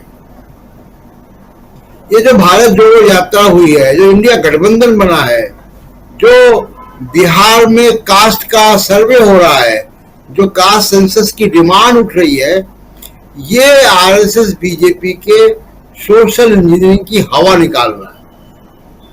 इनके गुब्बारे में सुई चुभा रहा है। ये महसूस कर रहे हैं कि किस तरीके से माइनॉरिटीज का वोट अब जो है वो कांग्रेस की तरफ वापस आ सकता है। इसलिए पसमानदा मुसलमान की बात शुरू कर दी बीजेपी ने कुछ महीने पहले। अभी तक तो इनको याद नहीं आए थे पसमानदा। जिसकी दुकानें आप बंद करवाते हो, जिसको मारते हो गाय के नाम पर, जिसकी दुकानों में आग लगाते हो, वो कौन है? उसको तब देखते हो कि जहाँ बुलडोजर चलाते योगी गवर्नमेंट के लोग या मध्य प्रदेश से बुलडोजर चल रहे खरगोन में, तो देखा क्या कि ये पसमानदा है कि अशरफ है कि पठान है कि सैयद है? तब तो आप देखते नहीं है। तो ये जो बातें जो ये आपको पटरी बदली हुई नजर आ रही है, वो पटरी बदली हुई इसलिए नजर आ रही है क्योंकि गर्मी बढ़ रही है। और दूसरी एक बात है कि राहुल गांधी की स्वीकार्यता अंतर्राष्ट्रीय स्तर पर, देखिए अभी तक वो अमेरिका में गए, यूनिवर्सिटी और थिंक टैंक में बात किया। मैंने इनसे बात की सैम पिट्रोडा साहब से, जो ओवरसीज कांग्रेस के अध्यक्ष हैं। उन्होंने प्रोग्राम फिक्स किए, राहुल गांधी वहां जा रहे हैं। जो बता रहे हैं, आपने कहा कि बहुत डिमांड है। राहुल गांधी इस विजिट में ब्रुसेल्स में, फ्रांस में, नीदरलैंड्स में मिनिस्टर से, उनके लीडर अपोजिशन से, सीनेटर से, मेंबर पार्लियामेंट से मिल रहे हैं। यानी अब वो उनकी जो यात्रा का लेवल है वो बढ़ गया। और याद कीजिए कि 15 अगस्त को जब अमेरिका के कुछ सीनेटर भारत आए हुए थे, उन्होंने भी इच्छा जाहिर की थी कि राहुल गांधी से मिलना चाहते हैं। विदेश मंत्रालय ने शायद उसको अनुमति नहीं दी। ये स्वीकार्यता राहुल गांधी की बढ़ रही है, ये राजनीतिक संकेत है। और मैं 2014 की बात पे ले जाऊंगा कि जब मोदी जी जा रहे थे, तब मोदी जी के पास वीजा नहीं था अमेरिका का और यूरोप का, तो वो चीन और जापान और दूसरे देशों में जा रहे थे। वो और मोदी प्रधानमंत्री रहते हुए भी मोदी जी जब जाते हैं कहीं, तो वो एक सरकारी कार्यक्रम के अलावा सिर्फ और सिर्फ एनआरआई से, इंडियन डायस्पोरा से मिलते हैं, कभी वहां के लोगों से नहीं मिलते। राहुल गांधी के दबाव में वहां के नस्लिस्ट से मिले, एक तस्वीर आई अमेरिका में जब वो गए जी। लेकिन तो ये जो स्वीकार्यता बढ़ रही है राहुल गांधी की, ये पॉलिटिकल संदेश वहां तक भी जा रहा है। तो इस वजह से बीजेपी को बहुत कुछ जो है वो अपना रणनीति, मोदी साहब को, आरएसएस को, बीजेपी को बदल रहे हैं। और अभी आप देखिएगा जिसका बहुत कई तरीके के टेस्ट बलून उड़ाए गए, उतारे गए, उड़ाए गए। और अब आप देख रहे हैं कि संसद का जो विशेष सत्र है उसका एजेंडा क्या है। उसका एजेंडा ये है कि कोई एजेंडा नहीं है। तो ये जो राजनीतिक क्राइसिस है बीजेपी के अंदर, मोदी साहब के अंदर, ये बता रही है कि आगे आने वाले की राजनीति समय की और इलेक्शन कैसे होगा। जी बिल्कुल बिल्कुल, इलेक्शन कैसे होगा, इलेक्शन को लेकर के ये चिंता तो जाहिर है हमेशा पिछले दिनों लगातार हो रही है। देश की जनता ज़्यादा जागरूक है और चाह रही है कि जल्दी से जल्दी इलेक्शन हो। और लेकिन इलेक्शन कमीशन जो बता रहा है कि किसी भी वक्त हम इलेक्शन कराने के लिए तैयार हैं, लेकिन अभी आज की तारीख में 5 राज्यों के इलेक्शन की तैयारियां उनकी पूरी हो चुकी हैं। जरा डॉक्टर प्रकाश हिंदुस्तानी जी आपसे समझो कि पिछले 1 साल में जो कुछ बदला है उसका कितना असर अब देख रहे हैं आप। 2 इलेक्शन पे उसका असर साफ दिखाई दिया, और खासकर 2 में से 1 को अगर पीछे कर भी दें, यानी कि हिमाचल प्रदेश के इलेक्शन को, क्योंकि वहां यात्रा जो है एक पड़ाव के साथ गई थी, स्पेशली गई थी, लेकिन चुनाव पर उस यात्रा का कितना असर इसको मापा नहीं जा सकता, उस पैमाने को ना लाएं यहाँ। लेकिन दूसरा पैमाना जो है वो कर्नाटक का है, उसको यहाँ हम रख सकते हैं एक एग्जाम्पल के तौर पे, क्योंकि 11 विधानसभा क्षेत्रों से ये यात्रा कर्नाटक में गुजरी थी, जहां तक मुझे ध्यान आ रहा है। नहीं, 11 जिलों से गुजरी थी, जिसमें 52 विधानसभा क्षेत्र आते थे। तो एक बहुत बड़ा एरिया आता था, 11 जिलों से गुजरी थी। कुछ जिले तो इधर भी मध्य प्रदेश से भी कुछ जिलों से गुजरी है, और उनमें से एक जगह तो आप विराजमान हैं इस वक्त। आपसे जरा समझूं कि ये पिछले 1 साल की यात्रा का अब आगामी चुनाव पर क्या असर पड़ता हुआ आप देख रहे हैं। जनमानस में कुछ बदलाव दिखाई देता है आपको? राजीव जी, जनमानस में बदलाव ये दिख रहा है कि लोग कांग्रेस की विचारधारा से जुड़ने लगे हैं। कर्नाटक में जो चुनाव के नतीजे आए थे उसे देखकर मध्य प्रदेश में भी चुनाव की तैयारी बीजेपी चौकन्नी होकर कर रही है। और बीजेपी ने कांग्रेस के तमाम चुनावी घोषणा पत्र को ही नकल कर लिया, चाहे वो लाडली बहना योजना हो, सस्ते गैस सिलेंडर देने की बात हो, भले 1 महीने की बात हो कि एक सावन के महीने में हम देंगे, या गांव के लोगों को सस्ती बिजली देने की बात हो। तो बीजेपी डरी हुई है कि भारत जोड़ो यात्रा में राहुल गांधी को जो फीडबैक मिला था, उस फीडबैक के आधार पर कांग्रेस अपनी चुनाव की तैयारियां कर रही है। और कांग्रेस अगर इसी तरह बढ़ती रही तो बीजेपी के लिए खतरा हो जाएगा। तो बीजेपी को लगा कि सबसे अच्छा यह है कि फॉलो द लीडर। तो बीजेपी ने अब राहुल गांधी को नेता मान लिया है और राहुल गांधी जो कहते हैं उसके हिसाब से काम करना शुरू किया। किसानों को सुविधाएं दो, महिलाओं को सुविधा दो, गरीबों को कुछ बने रहिए, चर्चा भी जारी है, परिचर्चा पूरी शुरू, कुछ सुविधा दो। और अब आज तो मध्य प्रदेश में पत्रकार और मीडिया कर्मियों के लिए भी कुछ सुविधाओं की घोषणा मुख्यमंत्री ने कर दी। तो इस तरह से बदलाव देखने को मिला। दूसरी बात यह है कि संगठन में लोगों में जागरूकता आ गई और लोगों को लगने लगा कि अगर राहुल गांधी खुलकर बोल सकते हैं किसी के खिलाफ तो हमें बोलने से कौन रोक सकता है।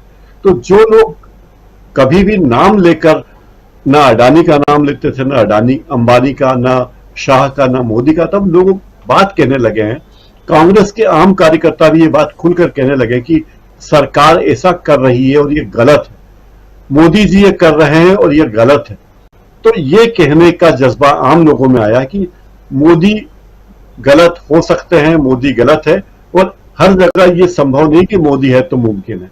ये बात लोगों के मन में घर कर गई है जी। अब भारत जोड़ो यात्रा के बाद राहुल गांधी जो विदेश जा रहे हैं, विदेश में उनके जो कार्यक्रम हो रहे हैं, जिस तरह की बातें वो कर रहे हैं, उससे मध्य प्रदेश के दूरस्थ इलाकों में भी लोगों को ये संदेश जाता है कि हमारे देश में एक ऐसा नेता है जो पढ़ा लिखा है, जिससे दुनिया भर के लोग, दुनिया भर की संसदों में चुने गए प्रतिनिधि मिलना चाहते हैं, बात करना चाहते हैं, जिसके पास एक वर्ल्ड विजन है, उस विजन की बात करने लगे हैं।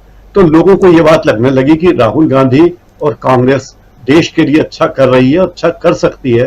नफरत के दुकान के खिलाफ अगर कोई खड़ा हो सकता है तो वो मोहब्बत की दुकान ही है और लोग उसकी तरफ जाने लगे हैं। राजीव जी जी, नफरत के दुकान के सामने अगर कुछ किसी की जीत हो सकती है तो वो मोहब्बत की दुकान की हो सकती है। और साफ दिखाई भी दे रहा है कि कहीं ना कहीं एक परिवर्तन यहाँ है। जरा आना चाहता हूं अमलेंदु उपाध्याय जी, ये परिवर्तन क्या है? क्या ये परिवर्तन जो पिछले 1 साल में हुआ है वो सियासी तौर पे उस रिजल्ट को प्रभावित कर सकता है जो रिजल्ट हमने 2019 में और 2024 में देखा है? निश्चित तौर पर राजीव जी परिवर्तन बहुत जबरदस्त है और परिवर्तन इतना जबरदस्त है कि हमारे प्रधानमंत्री को सीधा कूट के कहना पड़ता है कि एक अकेला सब पर भारी है और भरी सभा में चिल्ला चिल्ला के कहना पड़ता है कि एक अकेला सब पर भारी है। और वो है कि वो गाते गाते लोग चिल्लाने लगे हैं, तो वो गाते गाते अब चिल्लाने वाली स्थितियां पैदा हो गई है सरकार की। तो ये 1 साल का अंतर जो ये अच्छे तरीके से समझा जा सकता है। 1 साल तक पहले तक जो लोग पप्पू पप्पू कहा करते थे, आज वो पप्पू कहने की हिम्मत नहीं जुटा पा रहे हैं। अब वो पप्पू कहने का सोशल मीडिया पे कोई अभियान भी नहीं चल पा रहा है। अब तो ये चल रहा है कि जब राहुल गांधी विदेश में जाते हैं तो भारत का अपमान करके आते हैं। तो भाई आपको चिंता क्यों भारत का अपमान करके आते हैं? आप तो राहुल गांधी को समझते ही नहीं है, तो आपको चिंता क्यों होती है राहुल गांधी भारत का अपमान करके आ रहे हैं? तो राहुल गांधी जब कुछ है ही नहीं तो आपको चिंता करने की कोई आवश्यकता ही नहीं है। भारत का मान और सम्मान बढ़ाने के लिए जब मोदी जी है जो 18 घंटे काम करते हैं भारत का मान और सम्मान बढ़ाने के लिए, तो राहुल गांधी जिसको आप पप्पू समझते हैं वो अगर भारत का अपमान कर रहे हैं तो आपको चिंता क्यों होती है? तो ये 1 साल के अंदर राजीव जी अंतर आया है। दूसरा अंतर ये आया है कि सदन के अंदर जब जोरदार नारे लगने लगते हैं कि मोदी अडानी भाई भाई मिल क्या खाई मलाई, तो ये शायद सपने में भी सोचा नहीं हुआ कि इस तरह के नारे भी जो है वो लग सकते हैं। तो ये नारे जो राजीव जी लगना शुरू हुए हैं, मुझे लगता है कि जनता भी बहुत से नारे लगाना शुरू कर देगी और जनता सड़कों पर बहुत से नारे लगा भी रही है। ये उस भारत जोड़ो यात्रा का जो मूल मंत्र राहुल गांधी ने दिया, डरो मत, तो ये उस डरो मत का असर जो है ये पूरे देश की राजनीति के ऊपर और देश के वातावरण के ऊपर अच्छे तरीके से समझा और देखा जा सकता है कि डरो मत जो है वो काम कर रहा है। अब डरो मत के जरिए जो है लोग अपनी अपनी बात कह रहे हैं। और जब इंडिया की बेंगलुरु में बैठक हुई और उसमें जब उद्धव ठाकरे ने अपनी बात रखी तो उन्होंने भी ये लगभग मिलती जुलती यही बात कही कि डरना किस बात का, मैं हूं ना, हम है ना, इंडिया है ना। तो यानी कि इंडिया ने और राहुल गांधी की इस भारत जोड़ो यात्रा ने, जिसके जरिए ही ये नारा मुझे लगता है निकला कि जुड़ेगा भारत जीतेगा इंडिया जो निकला जो है, तो उसने ये एक माहौल बनाने का काम किया कि अब डरने की कोई आवश्यकता नहीं है और किसी भी तानाशाह से कोई डरने की आवश्यकता नहीं है, क्योंकि इंडिया मजबूत है और देश जो है तन के खड़ा हुआ है। भारत जोड़ो की यात्रा निकल चुकी है और जनता के मन से डर निकालने का काम काफी हद तक पूरा हो चुका है। तो इसलिए अब इस देश के सामने जो खतरे हैं उनसे भी निपटने के लिए जनता तैयार है। तो मुझे लगता है राजीव जी की ये 1 साल की बड़ी उपलब्धि जो है, इसको आप जो है ये समझ सकते हैं कि ये है। तो इसीलिए मुझे लगता है कि जो अब जैसे गडकरी साहब जी कह रहे थे कि गधे जो है वो च्यवनप्राश खा रहे हैं, तो अब आप समझ सकते हैं कि मतलब गधों के च्यवनप्राश खाने की बातें अगर सत्ता पक्ष के अंदर भी होने लग जाए तो ये डरो मत का नारा जो था वो जनता के लिए, विपक्ष के लिए नहीं था। ये भारतीय जनता पार्टी के अंदर भी जो लोग डरे हुए बैठे थे उनके लिए भी था कि डरो मत, बाहर निकलो, सड़कों पर निकलो और गधों को च्यवनप्राश खिलाना बंद करने की रणनीति पर काम करो। तो लगता है इस रणनीति पे भी काम होना शुरू हो गया है। ये कुल मिलाकर के इस 1 साल की कुल मिलाकर के उपलब्धि कही जा सकती है राजीव जी। मतलब लोग खुल के बोलने लगे हैं, वो भी बीजेपी के अंदर के लोग। प्रशांत टंडन जी कल बता रहे थे कि बीजेपी के अंदर भी एक बीजेपी तैयार हो रही है। चलिए उसका भी हम इंतजार करेंगे और उसकी सुगबुगाहट इस जो भाषण है गडकरी साहब का उससे समझ में आता है कि अब गधे भी च्यवनप्राश खाते हैं। खैर, मिर्जा गालिब का वो आपने सुना होगा, देखा होगा, गधे हैं जो आम खाते हैं। खैर, तो लेकिन डॉक्टर दीपक पाचपोर जी, आप हैं अभी इस वक्त छत्तीसगढ़ में, जरा छत्तीसगढ़ में इस यात्रा का आफ्टर इफेक्ट दिखाई देता है क्या? देखिए, पहले तो ऐसा था कि कांग्रेस वैसे भी पर्याप्त मजबूत छत्तीसगढ़ में रही है। आपको पता है कि पिछले समय ऐसा हुआ था कि 90 सीटों में आज 71 सीटें जो है वो कांग्रेस के पास है। लेकिन ये बात जरूर है कि इससे इतनी हिम्मत मिल गई भूपेश बघेल को कि अब वो कह रहे हैं कि इस बार जो है वो 75 के पार हम ले जाएंगे।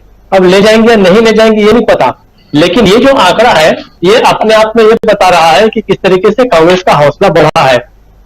कांग्रेस की जो पार्टी, कांग्रेस के जो भी अभी संगठन जो कुछ हो रहा है, गतिविधियां हो रही, चाहे हिमाचल प्रदेश में हो, मध्य प्रदेश में हो, कर्नाटक में हो, आपको पता है कि उसमें भी जो है छत्तीसगढ़ के अन्य कांग्रेसी नेताओं को जो है वो उनको पर्याप्त प्रतिनिधित्व मिला है। अभी जो कोर कमेटी बनी है इन 5 राज्यों के चुनाव के लिए, उसमें यहाँ के उप मुख्यमंत्री जो है टीएस सिंहदेव, उनको भी एक सदस्य बनाया गया है। तो कांग्रेस को एक बड़ा महत्व जो है, कांग्रेस की जो शीर्ष नेतृत्व है वो छत्तीसगढ़ को जो है वो पर्याप्त रूप से वो महत्व दे रहा है और इसका रिप्रेजेंटेशन भी बहुत अच्छा हो रहा है। तो मुझे लगता है कि वैसे छत्तीसगढ़ कांग्रेस को बहुत ज्यादा इसकी जरूरत नहीं है, लेकिन हाँ ये बात जरूर है कि जो उसकी मौजूदा ताकत है उस ताकत में और इजाफा होगा। अभी फिलहाल इसको कोई हम क्वांटिफाई नहीं कर सकते कि उसका असर कितना हो रहा है, कैसा हो रहा है, लेकिन डेफिनेटली एक थोड़ी बहुत जो उम्मीद भारतीय जनता पार्टी के लिए थी, मुझे ऐसा लगता है कि बहुत ज्यादा उसको उम्मीद लगा के नहीं रखना चाहिए, क्योंकि ये जो असर है वो असर पहले भी था और अभी भी है और निश्चित रूप से यहाँ के काफी लोग जो है वो शीर्ष नेतृत्व के साथ उसमें अपनी भी भागीदारी निभा रहे हैं। राजीव जी। जी बिल्कुल, शीर्ष नेतृत्व के साथ भागीदारी निभाते हुए 71 सीटें इस वक्त हैं कांग्रेस के पास, 90 में से छत्तीसगढ़ में। और भारत जोड़ो यात्रा छत्तीसगढ़ से नहीं गुजरी थी, लेकिन ज्यादा है छत्तीसगढ़ सरकार। अगले चुनाव में भी कांग्रेस रिपीट करेगी या बीजेपी बाजी मारेगी, ये तो खैर समय बताएगा। लेकिन जो डॉक्टर दीपक पाचपोर जी कह रहे हैं, वो कह रहे हैं कि बीजेपी को मात देने के लिए ही नहीं, बल्कि कांग्रेस पार्टी ने और भूपेश बघेल ने यह कह दिया है कि 75 सीटें इस बार जीत के लाएंगे। चलिए देखते हैं। लेकिन सबसे बड़ी बात यहां यही है कि बीजेपी जो तैयारियां कर रही हैं, उन तैयारियों से वो कितना आगे तक बढ़ पाती है। राहुल गांधी की पदयात्रा की हम बात कर रहे हैं, साल भर में क्या आफ्टर इफेक्ट है। साल भर के बाद अब चुनाव में जाने की बारी आ गई है, और न सिर्फ विधानसभा चुनाव में बल्कि अब लोकसभा चुनाव की भी बारी है। और इधर प्रधानमंत्री नरेंद्र मोदी की टीम ने, यानी कि उनकी पार्टी ने, उनकी सरकार ने एक राष्ट्र एक चुनाव की घोषणा के साथ साथ, घोषणा तो नहीं है लेकिन उसके लिए एक कमेटी का गठन कर दिया है। रामनाथ कोविंद उसके मुखिया हैं उस टीम के, और कल 3 बजे एक मीटिंग इनकी हो भी चुकी है। तो ये क्या रिकमेंडेशन आता है उसका भी इंतजार रहेगा। लेकिन चुनाव आयोग का कहना है कि अभी वक्त चुनाव कराने के लिए तैयार हैं। क्या चुनाव पहले कराया जाएगा, खासकर लोकसभा चुनाव के, क्या विधानसभा चुनाव के साथ चुनाव होंगे, या ये जो सारी चीजें चल रही हैं, क्या ये भारत जोड़ो यात्रा और राहुल गांधी के बढ़ते कदम के कारण है, उनके बढ़ते सियासी कद के कारण है? ये सब हम यहां पिछले सवा घंटे 1.5 घंटे से समझने की कोशिश कर रहे हैं। क्लोजिंग कमेंट के लिए आना चाहता हूं सिंह साहब आपके पास, आपसे जरा समझूं कि अब यहां से आगे क्या कुछ देखते हैं आप। अगर चुनाव अभी होता है तो उसमें कौन बाजी मारता हुआ दिखाई देता आपको? मुझे लगता है कि जो चुनाव की बात की जा रही है, वन नेशन वन इलेक्शन की, उसको तो जरा दरकिनार कर दें, उसे लागू करने